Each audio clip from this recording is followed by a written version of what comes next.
Assalamualaikum warahmatullahi wabarakatuh. Selamat bertemu kembali anak-anak Bapak dengan channel Education and Sport, channel yang senantiasa memberikan materi-materi pelajaran untuk sekolah dasar, khususnya bagi kalian kelas 4 ini.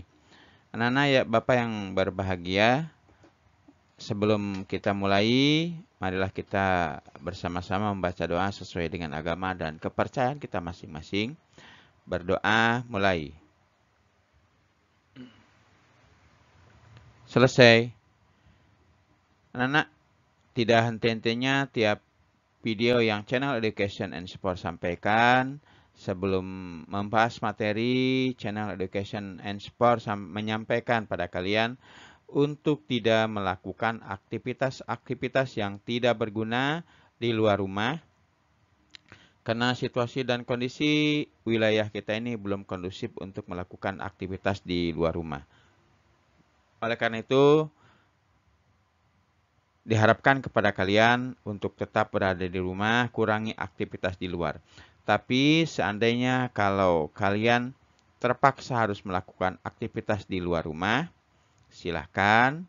Tapi syaratnya harus menggunakan masker.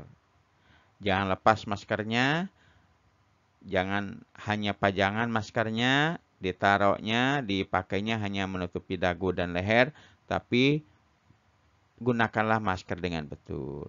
Kemudian setelah pulang ke rumah, ingat sebelum masuk cuci tangan menggunakan sabun dan bilas menggunakan air yang mengalir. Baiklah anak-anak, kepada anak-anak yang baru mampir ke channel Education and Sport, Bapak ucapkan selamat datang. Dan jika kalian belum mengklik like dan subscribe-nya, silahkan klik like dan subscribe-nya. Kemudian tekan loncengnya agar kalian tidak ketinggalan informasi-informasi yang akan channel Education and Sport sampaikan, khususnya materi-materi pelajaran untuk kelas 4 ini. Karena kita langsung aja bahas materi pelajaran untuk kelas 4 ini. Kita tetap masih pada tema 7, indahnya keberagaman negeriku. Subtema 3, indahnya persatuan dan kesatuan negeriku. Pembelajaran 1. Berarti kita sudah memasuki subtema 3. Ya, baru mulai. Berarti pembelajarannya masih pembelajaran 1. Karena subtema 3 pembelajaran 1, indahnya persatuan dan kesatuan negeriku. Mencari arti kata sulit dan istilah dalam teks. Pada pembelajaran sebelumnya, kamu telah belajar cara mengetahui arti kata-kata sulit dalam suatu teks. Kata sulit dalam suatu teks adalah kata yang belum kamu ketahui artinya. Dalam suatu teks, kata sulit juga dapat berupa istilah. Istilah adalah kata atau gabungan kata yang menjelaskan konsep atau keadaan dalam bidang tertentu. Istilah sering juga disebut dengan kata sebagai kata atau ungkapan khusus. Untuk mengetahui arti dari suatu istilah, kamu dapat mencarinya di Kamus Besar Bahasa Indonesia atau KBBI. Saat mencari arti suatu istilah dalam kamus, kamu harus mencari istilah tersebut dalam bentuk kata dasarnya terlebih dahulu. Misalnya belajar. Kata dasar belajar apa? Ajar. Bukan lajar ya, tapi ajar. Oke, seperti itu ya. Baru kamu cari kata ajar di kamus tersebut. Nah, contoh yang lain ya. Contoh yang lain. Misalnya ada sebuah kalimat, aku bangga atas indahnya persatuan dan kesatuan yang ada di negeriku. Nah, pada kalimat yang barusan Bapak bacakan, ada kata kesatuan. Ya, kesatuan ini kita untuk mencari artinya, kita cari dulu kata dasar dari kesatuan ini apa. Ya, kata dasar dari kesatuan adalah satu.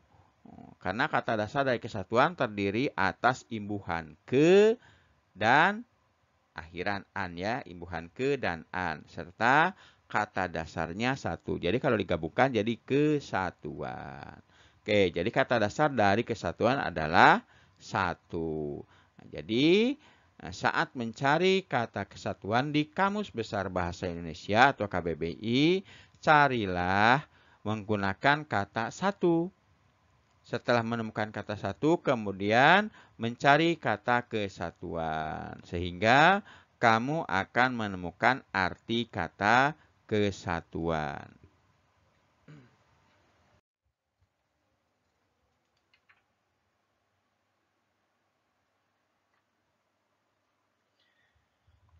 Oke, anak-anak.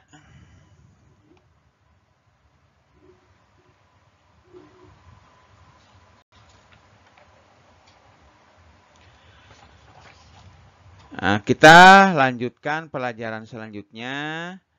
Kali ini kita belajar mengenai magnet. Otomatis magnet ini adalah pelajaran IPA ya, ilmu pengetahuan alam atau kalau dulu sains. Menjelaskan gaya magnet dan gaya gravitasi. Kata magnet diambil dari nama daerah di Asia, yaitu Magnesia. Jadi magnet ini asalnya dari sebuah kata daerah ya, sebuah wilayah yang namanya Magnesia. Di Magnesia, bangsa Yunani menemukan sifat magnetik dari bebatuan yang mampu menarik biji besi. Oke, itu merupakan sejarah mengapa disebut magnet, karena pada awalnya ada seorang penggembala. Dia menggunakan menghalau binatang, kambing ya, domba dengan besi. Tapi suatu saat istirahat, dia tiduran, besi itu nempel di sebuah batuan seperti itu. Dari itu bernama Magnesia. Makanya sampai sekarang benda tersebut atau benda yang bisa menarik benda yang terbuat dari besi disebut dengan magnet. Jadi magnet adalah suatu benda yang mampu menarik benda lain di sekitarnya yang memiliki sifat khusus. Nah, itu arti dari magnet ya. Magnet adalah gaya tarik atau gaya tolak yang ditimbulkan oleh sebuah magnet terhadap suatu benda. Boleh juga ya, bersama ya. Atau juga bisa disebutkan magnet adalah suatu benda yang mampu menarik benda lain di sekitar yang memiliki sifat khusus. Ini terbuat dari logam ya. Setiap magnet mempunyai sifat kemagnetan. Apa sih sifat kemagnetan itu? Sifat kemagnetan adalah kemampuan benda dalam menarik benda-benda di sekitarnya. Jadi, kemagnetan itu atau sifat kemagnetan itu adalah sifat magnet yang mampu menarik benda-benda lain di sekitarnya. Apa aja sifat-sifat magnet? Magnet hanya menarik benda tertentu yang ada di sekitarnya. Tidak semua jenis benda bisa ditarik oleh magnet ya anak-anak ya. Enggak semua benda, ada benda-benda tertentu yang bisa ditarik oleh magnet. Meskipun benda tersebut dalam jangkauan magnet tersebut, tapi tidak bisa ditarik juga. Gaya magnet dapat menembus benda. Magnet mempunyai dua kutub ya. Magnet itu mempunyai dua kutub. Oke. Jadi, ulangi lagi ya. Tidak semua benda bisa ditarik oleh magnet. Tidak semua jenis benda bisa ditarik oleh magnet meskipun ada dalam jangkauannya. Sekarang, apa sifat-sifat magnet itu? Gaya magnet dapat menembus benda. Magnet mempunyai dua kutub, yaitu kutub utara dan kutub selatan. Apabila kutub magnet yang sejenis didekatkan, satu sama lainnya, nah, misalkan kutub utara didekatkan dengan kutub selatan atau kutub utara dengan kutub utara sama tuh, utara dengan utara. Maka kedua magnet itu akan tolak menolak. Sebaliknya, kalau kutub yang berlainan didekatkan, maka akan tarik menarik. Misalkan kutub utara dengan kutub selatan didekatkan, maka akan tarik menarik, akan lengket magnet tersebut ya. Kedua magnet tersebut. Tapi kalau sejenis sama-sama, misalkan utara dengan utara atau U dengan U, dia akan tolak menolak. Atau S dengan S akan tolak menolak. Tidak mau dia lengket. Tapi kalau dibalikan, U dengan S langsung dia nempel. Nah, sekarang ada selain itu ada juga namanya medan magnet. Medan magnet akan membentuk gaya magnet. Jadi medan magnet itu akan membentuk gaya magnet. Medan magnet akan semakin rapat jika didekatkan dengan magnet. Sifat kemagnetan dapat melemah atau hilang karena hal tertentu. Nah, sifat magnet ini bisa hilang anak-anak ya. Bisa hilang karena ada faktor-faktornya. Apa aja faktornya? Seperti sering jatuh. Kamu punya magnet, punya benda magnet, tapi sering jatuh. Atau kamu sering lempar-lemparkan. Ya, sering jatuh. Maka lama-kelamaan sifat kemagnetannya akan hilang. Atau kamu bakar. Benda magnet tersebut kamu bakar, maka sifat kemagnetannya akan hilang. Jadi, tidak semua benda tadi dapat ditarik oleh magnet. Jadi benda yang dapat ditarik magnet dengan kuat disebut dengan benda feromagnetik. Ya, contohnya apa? Benda feromagnetik, contohnya besi, baja, dan nikel. Jadi feromagnetik adalah benda yang dapat ditarik dengan kuat oleh magnet. Contohnya apa? Contohnya besi dan nikel. Ada juga yang disebut dengan benda paramagnetik. Apa itu benda paramagnetik? Benda paramagnetik adalah benda yang dapat ditarik oleh magnet dengan lemah. Ya, dengan lemah dia tidak kuat atau tidak bisa ditarik sama sekali. Ya, atau tidak bisa ditarik sama sekali. Misalnya aluminium, kaca, dan kayu. Ya.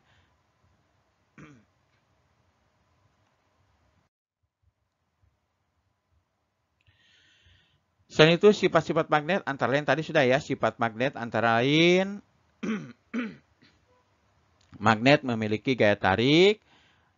Gaya tarik magnet dapat menembus benda-benda tertentu. Yang tiga, magnet mempunyai dua kutub. Tadi sudah dijelaskan ya. Tadi sudah dijelaskan. Berdasarkan asalnya magnet dibedakan menjadi beberapa. Satu ada magnet alam. Ya.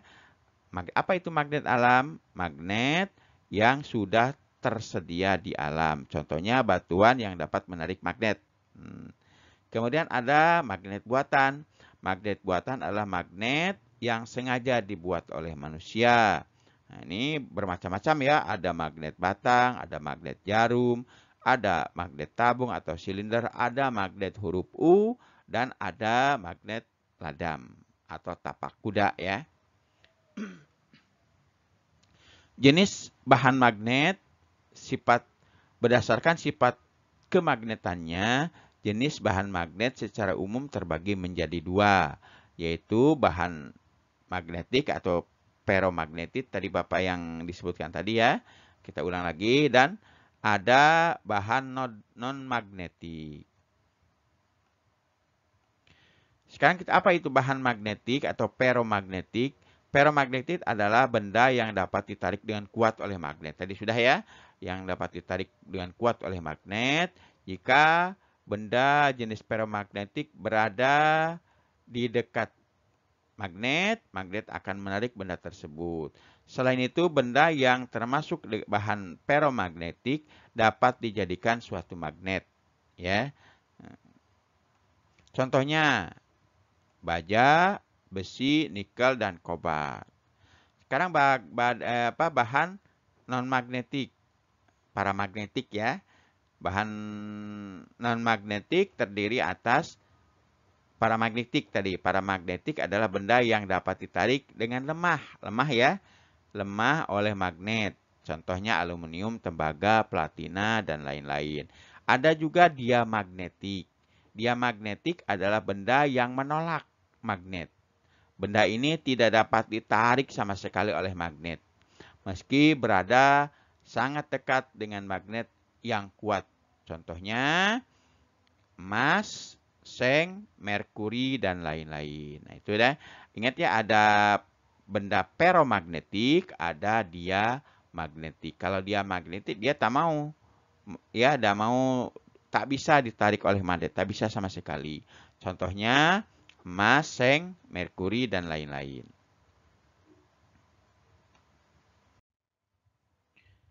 Macam-macam bentuk magnet tadi sudah dibilang di sebelumnya. Ada magnet berbentuk menyerupai batang atau kubus ya. Kayak gini ya, ini magnet batang kayak seperti ini. Ini magnet batang namanya. Ya. Ada silinder. Nah, ini magnet silinder seperti ini. Ini kutub utara, kutub selatan ya. U utara, S selatan. Ada magnet jarum. Nah, seperti jarum yang ini ya, seperti jarum. Ini untuk biasanya ada di kompas. Magnet jarum ini ada di kompas. Magnet jarum mempunyai jarum kompas kan dengan kedua ujung atau kutub magnet yang runcing ya. Ini selalu mengarah ke utara, yang ini mengarah ke selatan. Ujung U atau magnet U, ya maaf, magnet U terbentuk seperti tapal kuda atau serupa dengan U. Ya, yang ini tapal kuda, yang ini yang U. Magnet cincin, ada juga magnet cincin yang menyerupai cincin. Magnet keping ada juga. Dalam kehidupan sehari-hari, gaya magnet digunakan untuk berbagai keperluan seperti mengambil benda-benda logam, ya. Kemudian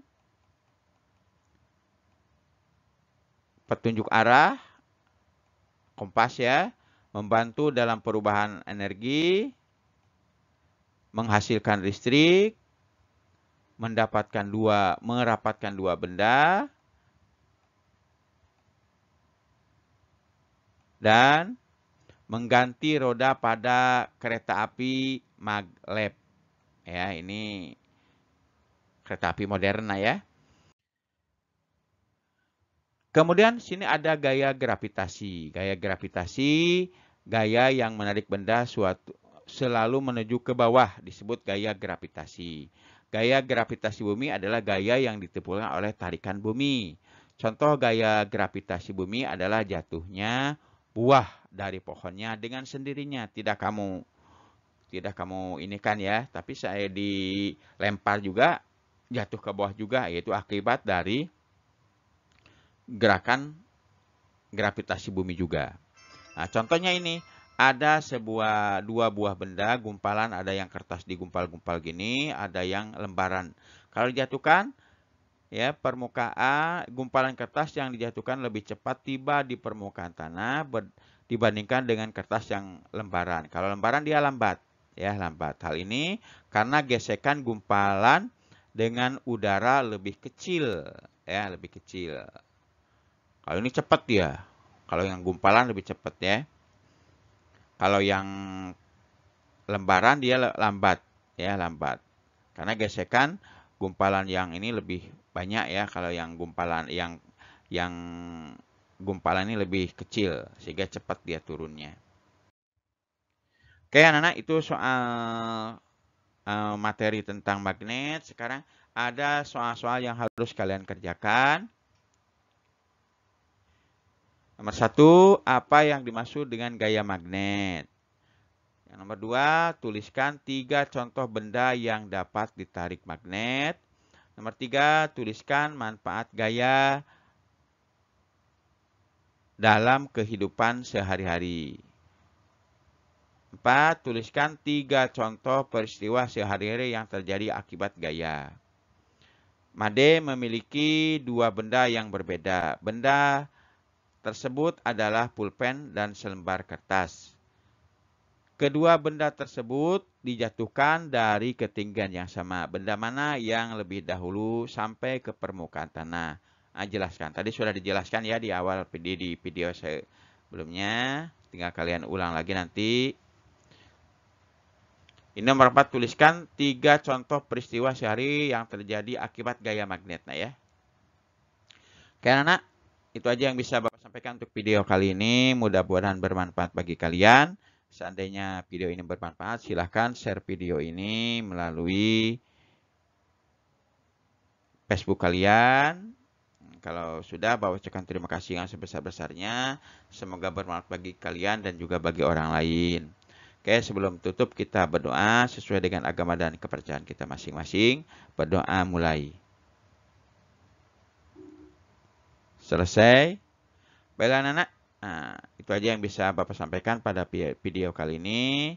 Semoga video ini bermanfaat bagi kalian. Bapak ucapkan terima kasih sekali lagi atas like, subscribe, dan disebarkannya video ini melalui Facebook kalian. Bapak ucapkan terima kasih yang sebesar-besarnya. Bapak akhiri wabillahi taufiq wal hidayah. Wassalamualaikum warahmatullahi wabarakatuh.